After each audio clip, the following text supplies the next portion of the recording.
Lord Krishna Naman to all of you. This is Rache Jain. In today's class, we'll be discussing Indian Economic Development, chapter number 3, part number 2. Okay. So, in this video, we'll be discussing agrarian reforms. Okay. तो अभी तक हम लोगों ने देखा कि कृषि की क्या क्या प्रॉब्लम थी, ठीक है। तो अब हम बात करते हैं कि उनको क्या क्या रिफॉर्म्स करके गवर्नमेंट ने उसको सॉल्व किया, ठीक है ना। तो इन सारी प्रॉब्लम्स को टैकल करने के लिए 3 तरह के रिफॉर्म्स किए बेसिकली गवर्नमेंट ने, विच वर टेक्निकल रिफॉर्म्स, इंस्टीट्यूशनल रिफॉर्म्स और लैंड रिफॉर्म्स। इंस्टीट्यूशनल मतलब लैंड रिफॉर्म्स, ठीक है, and last one is general reforms, ठीक है। तो डिटेल हम लोग देख लेते हैं, आपको एक ही चार्ट के रूप में दिया हुआ है, आप यहाँ पे नाम देख सकते हैं, लेकिन डिटेल में हम लोग पढ़ते हैं आगे, ठीक है। तो सबसे पहले बात करते हैं टेक्निकल रिफॉर्म्स, ठीक है। तो टेक्निकल रिफॉर्म्स में क्या हुआ, सबसे पहला जो टेक्निकल रिफॉर्म किया गया, यानी कि टेक्निकल रिफॉर्म्स से बेसिकली मतलब ये है कि हमने क्या क्या नई टेक्निक्स यूज़ की, ठीक है ना। खेती में क्या क्या नए तरीके यूज़ किए जिससे हमारी खेती मतलब अच्छी हुई, ठीक है। तो सबसे पहली चीज़ क्या थी, यूज़ ऑफ HYV सीड्स, यानी कि हाई यील्ड वेराइटी सीड्स, ठीक है ना। क्या हुआ कि जो कन्वेंशनल वेराइटीज़ होती थी हमारी सीड्स की, यानी कि जो बीज हम लोग डालते हैं खेती के टाइम पे, ठीक है, उनकी जो कन्वेंशनल वेराइटीज़ होती थी उनको हम लोगों ने किससे रिप्लेस कर दिया, हाई यील्ड वेराइटी सीड्स से।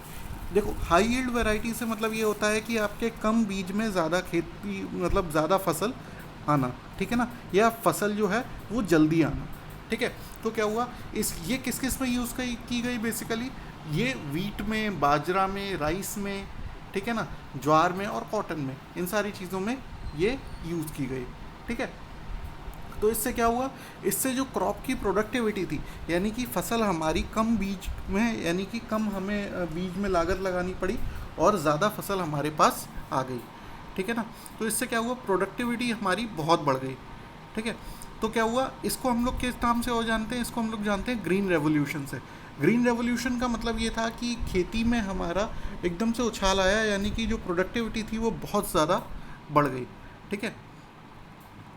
अगर हम लोग बात करें तो national seed corporation have been set up to promote. अब देखो क्या हुआ कि नेशनल सीड कॉरपोरेशन बनाया गया किसके लिए, HYV सीड्स को प्रमोट करने के लिए, ठीक है ना।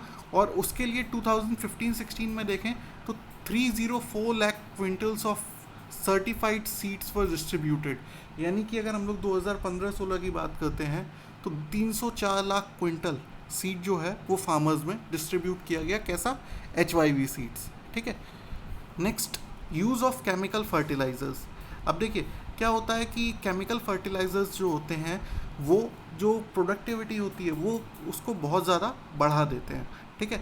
तो क्या हुआ, केमिकल फर्टिलाइजर्स को हमने यूज़ करना चालू किया। पहले हम लोग क्या करते थे, फर्टिलाइजर्स किससे बने होते थे, नीम वगैरह से, ठीक है, लेकिन उसके बाद हमने क्या किया, केमिकल फर्टिलाइजर्स को यूज़ करना चालू किया। और अगर हम देखें कि केमिकल फर्टिलाइजर्स अगर 2015-16 की बात करते हैं तो 267.5 lakh tonnes of chemical fertilisers were used, ठीक है। Next is use of insecticides and pesticides for crop protection. अब देखो पहले क्या होता था, पहले हम लोग अपने वही देसी तरीके नीम वगैरह लगा दिया फसल के साथ में, ठीक है, तो उन तरीकों को अपनाते थे किस लिए, फसल को बचाने के लिए, या बहुत ज़्यादा फसल कीड़े वगैरह बर्बाद कर जाते थे, ठीक है। फिर क्या हुआ, इंसेक्टिसाइड्स और पेस्टिसाइड्स का यूज़ किया गया, ठीक है, ये दोनों तरह के, यानी कि इंसेक्ट्स जो उड़ने वाले इंसेक्ट्स होते थे उनसे भी बचाया, ठीक है, और पेस्टिसाइड्स जो कीड़ा लगता था नीचे से उससे भी बचाया, ठीक है।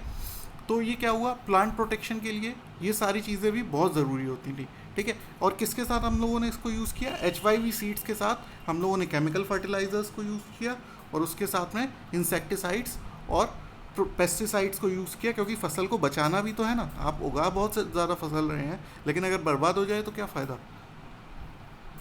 Next is scientific farm management practices.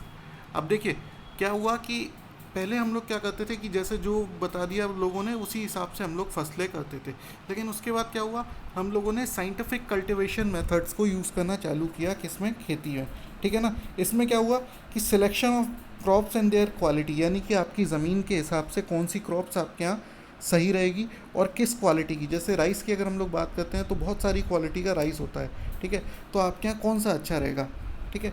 Next is preparation of soil, यानी कि मिट्टी को तैयार कैसे करते हैं, ठीक है, फसल के लिए। Next is rotation of crops, यानी कि अगर मान लीजिए आपने अभी गेहूँ किया है तो कितना टाइम आपको देना है मिट्टी को जिससे कि वो दोबारा से उसकी उर्वरक क्षमता यानी कि फर्टिलाइजेशन पावर जो है वो दोबारा से डेवलप हो जाए, ठीक है। Next is selection of seeds, यानी कि कौन से सीड्स हमें यूज़ करने चाहिए। Next is use of fertilisers besides others, यानी कि कौन से फर्टिलाइजर्स हमको यूज़ करने हैं, ठीक है, कि कौन सा फर्टिलाइज़र हमारी फसल के लिए सही रहेगा। ये सारा किससे हुआ, साइंटिफिक फार्म मैनेजमेंट प्रैक्टिसेस से, ठीक है। तो इससे क्या हुआ, in this connection intensive agricultural area programme has been introduced also, integrated rural development programme has been launched. अब देखो क्या हुआ, इंटीग्रेटेड रूरल डेवलपमेंट प्रोग्राम यानी कि इन सारी चीज़ों को साथ में लेकर रूरल डेवलपमेंट प्रोग्राम को डेवलप किया गया, ठीक है। तो इससे क्या हुआ कि एग्रीकल्चर की ग्रोथ बहुत स्पीड अप हुई, ठीक है ना। अगर हम लोग देखें तो 23 एग्रीकल्चरल यूनिवर्सिटीज सेटअप की गई लोगों को इसके बारे में, साइंटिफिक टेक्निक्स ऑफ मैनेजमेंट के बारे में एजुकेट करने के लिए। Next is mechanised means of cultivation. अब देखिए पहले क्या होता था, पहले हम लोग पूरी तरह से किस पे निर्भर थे कि पुरानी टेक्निक्स यानी कि बैल वगैरह यूज़ करते थे फार्मिंग के लिए, ठीक है। फिर क्या हुआ, तो हम लोगों ने उसके बाद क्या किया, मैकेनाइज्ड मीन्स ऑफ फार्मिंग को यूज़ करना शुरू किया गया, ठीक है ना। अब क्या हुआ कि एग्रीकल्चरल मशीन्स को, वही हर कोई किसान तो ऐसा था नहीं कि जो हर कोई किसान एग्रीकल्चरल मशीन्स को यूज़ मतलब ख़रीद पाए, ठीक है। तो उसके लिए क्या हुआ, क्रेडिट कोऑपरेटिव सोसाइटीज़ सेटअप की गई, ठीक है ना, जिससे मार्जिनल फार्मर्स जो थे वो क्या कर सकें, इन मशीन्स को ख़रीद सकें और यूज़ कर सकें, सच एज ट्रैक्टर्स, ठीक है, ठीक है। तो इससे क्या हुआ कि जो ज़्यादातर स्टेट्स में एग्रो इंडस्ट्रीज़ कॉरपोरेशंस भी सेटअप किए गए इसीलिए, इसी पर्पस के लिए, ठीक है। नेक्स्ट हम लोग बात करेंगे इंस्टीट्यूशनल रिफॉर्म्स और लैंड रिफॉर्म्स, ठीक है। लैंड रिफॉर्म्स में क्या किया गया, सबसे पहले एबोलिशन ऑफ इंटरमीडियरीज, यानी कि पहले क्या था, अंग्रेज़ों की ज़मीन और जो उस पर काम करते थे उनके बीच में क्या था, एक ज़मींदार के रूप में एक इंटरमीडियरी था, यानी कि एक बिचौलिए के रूप में ज़मींदार काम करते थे, ठीक है। उनको क्या किया गया, उनको ख़त्म किया गया। ओनरशिप जो थी वो सीधी सीधी किसको दी गई, टिलर्स ऑफ द सॉइल, यानी कि जो उन पे खेती कर रहे थे उन्हीं को ओनरशिप दे दी गई, ठीक है। तो क्या हुआ, इससे एक्सप्लॉयटेशन बंद हुआ, यानी कि ज़मींदार जो बहुत ज़्यादा पैसा ले लेते थे लोगों से कि आप खेती कर रहे हो हमारी ज़मीन पे उसके नाम पे, तो वो एक्सप्लॉयटेशन लोगों का बंद हुआ। Next is regulation of rent. अब देखिए क्या होता है कि खेत जैसे आपने सुना होगा बटाई पे देना या रेंट पे देना, तो रेंट का एक रेगुलेट किया गया कि पहले जितना मन आता था मनमाना रेंट मांगा जाता था। फिर क्या हुआ कि क्रॉप का 1/3 से ज़्यादा आप रेंट नहीं ले सकते, ये गवर्नमेंट ने फिक्स कर दिया, ठीक है। यानी कि क्रॉप से मतलब जितनी फसल हुई है उसके 1/3 से ज़्यादा आपका रेंट नहीं हो सकता, ये गवर्नमेंट ने फिक्स कर दिया उसके बाद। Next is consolidation of holdings, यानी कि आपके पास मान लीजिए 10 बीघा ज़मीन है लेकिन एक एक बीघा ज़मीन कई जगह पे है, ठीक है। तो क्या किया गवर्नमेंट ने कि आपकी वो 10 बीघा ज़मीन आपसे लेके आपको एक साथ एक जगह पे 10 बीघा ज़मीन दे दी। उससे क्या हुआ, आपके पास एक बड़ा लैंड हुआ, और बड़ा लैंड जो है वो आप एक अच्छे से मतलब उस पर खेती कर सकते हैं। या लेट्स से आपके पास 1 बीघा ज़मीन यहाँ पे, 1 बीघा ज़मीन 5 किलोमीटर दूर है, ठीक है। तो आप उस पर ना खेती कर सकते हैं ना ध्यान रख सकते हैं आसानी से, लेकिन 10 बीघा ज़मीन अगर एक साथ है तो खेती भी आप ज़्यादा कर सकते हैं, ठीक है। अगर हम लोग देखें तो by 2004 more than 1633 lakhs hectares of land was brought under the consolidation holding, यानी कि आपकी ज़मीन जो है उसको एक साथ करके कितना लैंड बना दिया गया, कितने लैंड को कंसोलिडेट कर दिया गया, 1633 लाख हेक्टेयर्स, ठीक है ना। मतलब कि आपकी जो अलग अलग ज़मीन थी उसको एक जगह करके आपको दे दिया गया। Next is ceiling on land holdings. देखिए अगर हम लोगों बात करें अपने फर्स्ट चैप्टर की, तो हम लोगों ने देखा कि ज़मींदार के पास बहुत सारी जो बड़े बड़े रियासत के मालिक हो गए थे उनके पास बहुत सारी ज़मीन थी, ठीक है। तो उनसे क्या किया गया, उनके एक लैंड होल्डिंग्स पे एक लिमिट लगा दी गई कि लेट्स से कि आप 1000 बीघा से ज़्यादा ज़मीन नहीं रख सकते या 2000 बीघा से ज़्यादा ज़मीन अपने पास नहीं रख सकते। बाकी की जो ज़मीन थी वो उनसे लेके और जिनके पास नहीं थी, ठीक है, या जिनके पास कम थी उनमें डिस्ट्रीब्यूट कर दी किसने, गवर्नमेंट ने, ठीक है। Next is cooperative farming. अब देखिए यहाँ पे क्या हुआ, यहाँ पे कोऑपरेटिव फार्मिंग को बहुत एनकरेज किया गवर्नमेंट ने। कोऑपरेटिव फार्मिंग का मतलब क्या है कि अगर 10 लोग हैं जिनके पास 5-5 बीघा ज़मीन है, तो उन्होंने मिल के अपनी खेती को शुरू किया और अपने लैंड होल्डिंग के हिसाब से अपना प्रॉफिट डिवाइड कर लिया। ठीक है, तो ये होती है कोऑपरेटिव फार्मिंग। ठीक है, नेक्स्ट इज जनरल रिफॉर्म्स। तो जनरल रिफॉर्म्स की अगर हम लोग बात करते हैं तो सबसे पहला होता है एक्सपेंशन ऑफ इरिगेशन फैसिलिटीज़। अगर हम लोग देखें इरिगेशन फैसिलिटीज़ से मतलब क्या है कि जो हमारे पास सिंचाई की सुविधाएं हैं, ठीक है, वो कैसी थी, हमारे यहाँ कैनाल्स कितनी थी, नहर वगैरह कितनी थी। ठीक है, तो नहर वगैरह को बहुत ज़्यादा डेवलप किया गया। ठीक है, अगर हम लोग बात करें कि 1951 में 17% of land was under permanent means of irrigation. देखिए 1951 तक क्या था कि हम लोग सबसे ज़्यादा डिपेंडेंसी किस पे थी, रेन पे। बारिश होगी तो भैया खेती अच्छी हो जाएगी, नहीं होगी तो नहीं होगी। ठीक है, तो अगर हम लोग बात करें 1951 में जो 17% लैंड जो था जिसके पास परमानेंट मींस ऑफ इरिगेशन थे, ठीक है, और आज के टाइम पे अगर हम लोग बात करें 2017 तक का ये डेटा है, तो अबाउट 45% ऑफ लैंड के पास परमानेंट मींस ऑफ कल्टिवेशन है। ठीक है, next is provision for credit. अब देखिए क्या हुआ कि भाई किसान तब बहुत गरीब था। ठीक है, तो गरीब किसानों को राहत पहुंचाने के लिए क्या किया गया, उनको क्रेडिट मतलब दिया गया, उन्हें मतलब उधार दिया गया। उधार कैसे दिया गया, उन्हें क्रेडिट कोऑपरेटिव सोसाइटी सेटअप करके उधार दिया गया। ठीक है ना, रूरल डेवलपमेंट बैंक सेटअप किए गए जिनके थ्रू उन्हें उधार दिया गया। ठीक है, अगर हम लोग बात करें तो प्रेजेंट में 94,647 प्राइमरी एग्रीकल्चरल क्रेडिट सोसाइटीज़, ठीक है ना, और 768 primary cooperative agricultural and rural development banks काम कर रहे हैं किसमें, कंट्री में। ठीक है, commercial banks have also been catering to credit needs of the farmers. The bank needs to provide about 72% of the total institutional credit. यानी कि बैंक को जो भी अपना क्रेडिट वो बांटती है उसका अबाउट 72% किसको देना पड़ता है, एग्रीकल्चर को। ठीक है, regional rural banks have been established to further enhance credit facility to the farmers.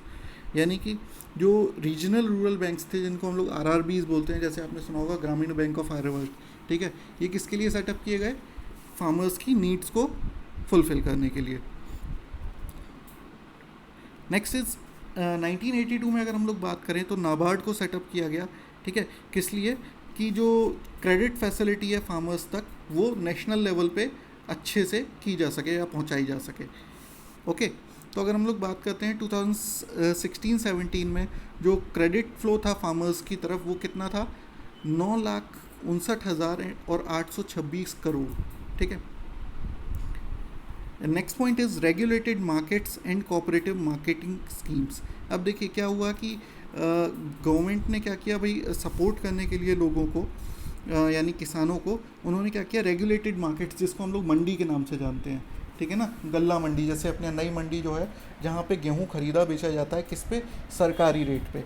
ठीक है ना, तो यहाँ पे क्या हुआ, यहाँ पे जो लोगों के पास मतलब जो किसान थे उनका जो एक शोषण होता था कि अपने रेट पे जो मिडल मैन थे वो बहुत सस्ता गेहूँ खरीद के और लोगों को महंगा बेचते थे, वो सब खत्म हुआ, सीधे सीधे सरकारी रेट पे गेहूँ बिकना शुरू हुआ। कहाँ पे, ये रेगुलेटेड मार्केट्स में जिसको हम लोग मंडी के नाम से जानते हैं। ठीक है ना, फिर क्या हुआ, फिर उन्होंने कोऑपरेटिव मार्केटिंग सोसाइटीज़ भी बनाई। देखिए क्या होता है कि अगर आपके पास 10 बोरा गेहूँ है, ठीक है ना, तो आपको कस्टमर मिलना मुश्किल होगा, लेकिन अगर आपके पास यही कहें कि 100 ट्रक गेहूँ है तो आपके पास कस्टमर आसानी से मिलेगा। तो क्या हुआ कि कोऑपरेटिव मार्केटिंग सोसाइटीज़ भी बनाई गई। ठीक है, जो क्या होता था कि किसान मिलके मतलब अपना जो गेहूँ था या जो भी उनकी जो फार्म प्रोडक्ट था उसको एक साथ लेके आते थे और फिर उसको मार्केट करते थे, जिससे कि उन्हें एक बड़ा मार्केट मिलता था। नेक्स्ट पॉइंट इज़ और last point for this video is price support policy.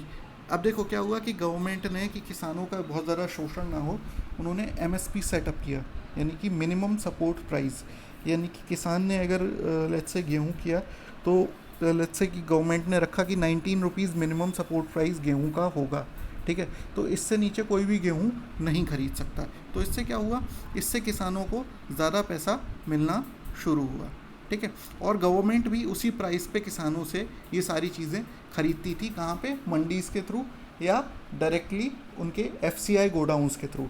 ठीक है, तो ये तो हुआ इस वीडियो की बात। अब हम लोग आगे बात करेंगे अचीवमेंट्स ऑफ एग्रीगेरियन रिफॉर्म्स अपने नेक्स्ट वीडियो में। Thank you.